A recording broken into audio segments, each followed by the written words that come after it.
Karthi Deepa serial June 6 நாளைக்கான எபிசோடுக்கான ஒரு promo தாங்க இந்த வீடியோவில் நம்ம இன்றைக்கி பார்க்க போகிறோம். எபிசோடை ஸ்டார்ட் பண்ணுறதுக்கு முன்னாடி இந்த வீடியோவை மறக்காமல் லைக் பண்ணிக்கோங்க. உங்களுடைய ஒவ்வொரு லைக்ஸும் அடுத்த வீடியோ போடுறதுக்கு எங்களுக்கு கொஞ்சம் என்கரேஜிங்காக இருக்கும். அபிராமி கேட்குறாங்க, இங்கே பாருமா, இந்த புடவை நான் தீபாவுக்காக கோவில்லேருந்து ஏலத்தில் வாங்கிட்டு வந்தேன். இந்த புடவை அம்மனுக்கு சாத்திர புடவை. போன வருஷம் நான் மீனாட்சிக்கு எடுத்து கொடுத்தேன். அதே மாதிரி இந்த வருஷம் நான் தீபாவுக்கு எடுத்து கொடுக்க போகிறேன் அப்படின்னு சொல்கிறாங்க. இதை கேட்டுட்டு ரம்யா நினைக்கிறாங்க, இந்த புடவை தீபாவோட கைக்கு போகக்கூடாது, எனக்கு தான் இந்த புடவை வரணும், இல்லைன்னா இந்த புடவை இருக்கவே கூடாது அப்படின்னு ரம்யா நினைக்கிறாங்க. அப்போ மீனாட்சி கேட்குறாங்க, என்னாச்சு ஒரே யோசனையாக இருக்கீங்க அப்படின்னு. அதுக்கு ரம்யா கேட்குறாங்க, இல்லை இந்த மாதிரி புடவையெல்லாம் எடுத்து கொடுக்குறீங்க, தீபா ரொம்ப கொடுத்து வச்சவ அப்படின்னு. அப்போ அபிராமி சொல்கிறாங்க, தீபா எனக்கு மருமகளாக கிடைச்சதுக்கு நான் தான் கொடுத்து வச்சிருக்கணும் அப்படின்னு. இதை கேட்டுட்டு ரம்யாவும் சரி அப்படின்னு சொல்கிறாங்க. அதுக்கப்புறம் மீனாட்சியும் அபிராமியும் சேர்ந்து வீட்டுக்கு கிளம்புறாங்க. அப்போ ரம்யா நினைக்கிறாங்க, இந்த புடவையை ஒன்றும் இல்லாமல் பண்ணணும், அதுக்கு நமக்கு தீபாவோட வீட்டில் ஒரு ஆள் வேணும் அப்படின்னு ரம்யா நினைக்கிறாங்க. அபிராமியும் மீனாட்சியும் சேர்ந்து வீட்டுக்கு போகிறாங்க. இன்னொரு பக்கம் ரம்யா நேராக ஐஸ்வர்யாவுக்கு கால் பண்ணுறாங்க. அப்போ ஐஸ்வர்யா கேட்குறாங்க, என்ன மேடம் ரொம்ப நாள் கழிச்சு எனக்கு கால் பண்ணியிருக்கீங்களே அப்படின்னு. அதுக்கு ரம்யா சொல்கிறாங்க, எல்லாமே ஒரு காரணமாக தான். இன்றைக்கி அபிராமியும் அந்த மீனாட்சியும் என் வீட்டுக்கு வந்தாங்க அப்படின்னு. அதுக்கு ஐஸ்வர்யா கேட்குறாங்க, அவங்க எதுக்கு உங்கள் வீட்டுக்கு வந்தாங்க அப்படின்னு. அதுக்கு ரம்யா சொல்கிறாங்க, எங்கள் அப்பாவை பார்க்குறதுக்காக வந்திருந்தாங்க. அதை விடுங்க, முக்கியமான விஷயம், அபிராமி கையில் ஒரு புடவை கொண்டுட்டு வந்தாங்க. கோவிலில் ஏதோ சாமிக்கு சாத்திர புடவையா, அந்த புடவையை ஏலத்தில் வாங்கிட்டு வந்திருக்காங்க, அது தீபாவுக்கு கொடுக்கணுமா அப்படின்னு.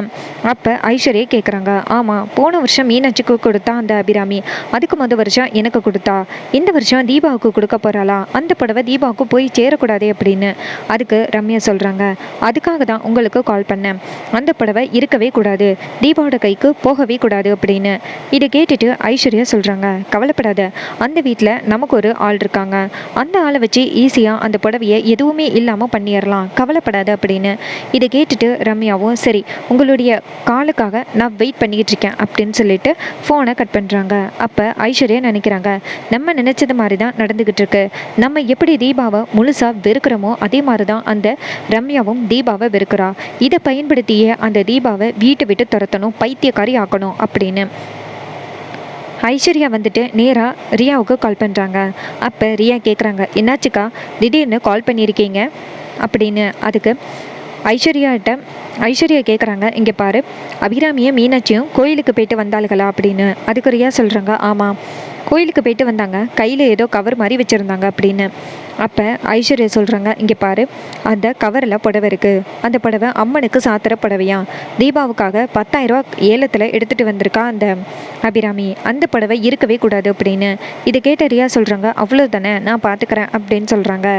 அதுக்கப்புறம் ஃபோனை கட் பண்ணிவிட்டு திரும்பி பார்த்தா அபிராமியும் மீனாட்சியும் வராங்க, கையில் கவரோடு வராங்க. அப்போ அபிராமி சோஃபாவில் உட்காந்துட்டு தீபா அப்படின்னு கூப்பிட்றாங்க. அப்போ தீபா வராங்க. தீபா வந்ததோட அபிராமி சொல்கிறாங்க, தீபா உனக்காக நான் ஒரு புடவை வாங்கிட்டு வந்திருக்கேன் பாரு அப்படின்னு. தீபா அந்த புடவையை பார்த்துட்டு என்ன புடவைத்த அப்படின்னு கேட்க, அதுக்கு அபிராமி சொல்கிறாங்க, இது கோவிலில் உனக்காக நான் ஏலத்தில் வாங்கிட்டு வந்தது, போன வருஷம் நான் மீனாட்சிக்கு இந்த புடவையை கொடுத்தேன், இந்த வருஷம் நான் உனக்கு கொடுக்குறேன் அப்படின்னு. இது கேட்டுட்டு நம்ம தீபா சந்தோஷப்படுறாங்க, அத்தை நான் ரொம்ப கொடுத்து வச்சவ, நீங்கள் எனக்கு இந்த புடவையை கொண்டாந்து கொடுத்துறதுக்கு அப்படின்னு. அதுக்கு அபிராமி சொல்கிறாங்க, இங்கே பாருமா, இந்த புடவை நான் எதுக்காக உனக்கு கொடுக்குறேன்னா, ஏதோ திருஷ்டிப்பாடு மாதிரி உனக்கு கொஞ்ச நாளாக பிரச்சனையாகவே வந்துக்கிட்டு இருக்கு, அதனால தான் இந்த புடவையை உனக்கு கொடுத்தேன் அப்படின்னு. அதுக்கு தீபா சொல்கிறாங்க, அத்தை எனக்கு ரொம்ப பெருமையாக இருக்குத்த அப்படின்னு சொல்லிட்டு அந்த புடவையை வாங்கிக்கிறாங்க. அப்போ ரியா நினைக்கிறாங்க, இந்த புடவையை நம்ம சும்மா விடக்கூடாது அப்படின்னு. நம்ம தீபா நேராக மாடிக்க போகிறாங்க. அங்கே போயிட்டு அந்த புடவையை கொண்டு போய் அவங்களோட பெட்டில் வைக்கிறாங்க. அந்த நேரம் திடீர்னு வெளியில் மீனாட்சி கூப்பிட்றாங்க. உடனே தீபாவும் வெளியில் வராங்க. தீபா வெளியில் நேராக மீனாட்சிக்கிட்ட பேசிக்கிட்டு நிற்கிறாங்க. அப்போ இந்த நேரத்தை பயன்படுத்தின ரியா என்ன பண்ணுறாங்கன்னா, நேராக தீபாவோட ரூம்க்கு போகிறாங்க. அங்கே போயிட்டு தீபா வச்சுருந்த புடவை இருக்குது. அதை பார்த்துட்டு இந்த புடவை தானே அந்த ரம்யாவும் ஐஸ்வர்யாவும் ஏதாவது பண்ண சொன்னாங்க, இதை நம்ம தீயில் போட்டுருவோம் அப்படின்ட்டு வெளியில் எடுத்துகிட்டு வந்துட்டு அதை லைட்டாக தீய வச்சிடுறாங்க. இதனால் அந்த புடவை வந்து எரிஞ்சு போயிடுது, லைட்டாக எரிஞ்சிக்கிட்டு இருக்குது. அப்போ மீனாட்சி சொல்கிறாங்க, தீபா ஏதோ ரூமில் எரியிற சத்தம் கேட்குதுல்ல அப்படின்னு. அதுக்கு தீபா சொல்கிறாங்க, ஆமாம் இது எரியிற ஸ்மெல் தான் வருது, வாங்க போய் பார்க்கலாம் அப்படின்னு சொல்லிட்டு போய் பார்த்தா அங்கே புடவை எரிஞ்சிகிட்ருக்கு. இதை பார்த்து தீபாவுக்கு மிகப்பெரிய அதிர்ச்சி. அந்த புடவையை அப்படியே போயிட்டு காப்பாற்றுறாங்க. அப்போ தீபாவோட கையில் வந்துட்டு செமையாக வந்து தீப்பற்றுறது. அப்போ மீனாட்சி சொல்கிறாங்க, தீபா நில்லு தீபா அப்படின்னு. அப்போ புடவை பாரி எரிஞ்சிடுது. அப்போ அபிராமி ஓடி வந்து பார்க்குறாங்க, என்னாச்சு தீபா அப்படின்னு. அப்போ தீபா சொல்கிறாங்க, அத்தை இந்த புடவையை நான் ரூமில் வச்சுட்டு போனேன், திடீர்னு இந்த புடவை தனியாக வந்து எரிஞ்சிக்கிட்டு கிடக்கு, யார் எரிச்சு விட்டதுன்னு தெரியல அப்படின்னு. அப்போ அந்த இடத்துலேருந்து ரியா போகிறாங்க.